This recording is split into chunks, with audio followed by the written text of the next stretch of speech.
muito bem-vindos. Aqui é o professor Jonathan Sarno e na aula de hoje vamos continuar aprendendo sobre o sistema de numeração decimal. O conceito de classes e ordens dos números ajuda a entender como os números são organizados e lidos no sistema de numeração decimal. Veja comigo no slide. Vamos começar falando sobre a ordem. Observe o número 4.582. Cada algarismo desse número tem uma posição, certo? Essa posição é o que chamamos de ordem. A ordem indica o valor que cada dígito representa no número. No nosso exemplo, o número 4.582 é formado pelo 2, pelo 8, pelo 5 e pelo 4. Vamos olhar esse número da direita para a esquerda, ok? Sempre começamos pela direita. O primeiro algarismo é o 2. Ele está na primeira ordem, que é a ordem das unidades. O 8 pertence à segunda ordem, que é a ordem das dezenas. O 5 pertence à terceira ordem, que é a ordem das centenas. E o 4 pertence à quarta ordem, que é a ordem da unidade de milhar. Então, a ordem é sempre a posição de um dígito dentro de um número e indica seu valor.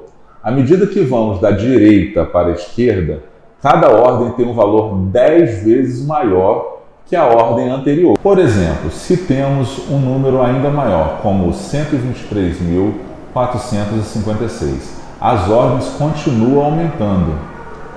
Unidade, dezena, centena, unidade de milhar, dezena de milhar, centena de milhar e assim por diante. Agora vamos falar sobre o conceito de classe. Quando olhamos para um número grande, como o nosso exemplo, percebemos que eles são separados em grupos de 3 dígitos. Esses grupos de 3 dígitos são chamados de classes.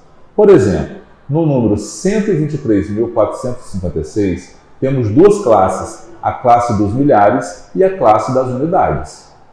A primeira classe é a classe das unidades, que inclui os 3 primeiros algarismos. Começando da direita para a esquerda, temos unidade, dezena, centena. Então, no nosso exemplo, a primeira classe é formada pelos números 4, 5 e 6. A segunda classe é a dos milhares. Ela também inclui 3 ordens: unidade de milhar, dezena de milhar e centena de milhar.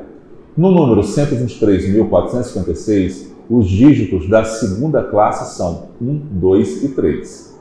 Se tivéssemos um número ainda maior, como o 251.597.493, teríamos também a classe dos milhões, com suas 3 ordens: unidade de milhão, dezena de milhão e centena de milhão, formando o grupo 2, 5, 1. Então, resumindo, cada classe é formada por 3 ordens.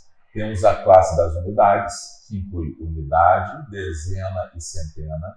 A classe dos milhares, que inclui unidade de milhar, dezena de milhar e centena de milhar.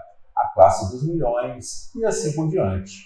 Esse agrupamento em classes facilita muito a leitura e a compreensão dos números. Agora que entendemos os conceitos de ordem e classe, fica mais fácil interpretar qualquer número, não importa o quão grande ele seja. Lembrem-se, sempre comecem a análise pela direita, identificando as ordens e depois agrupando de classes em classes. Até a próxima!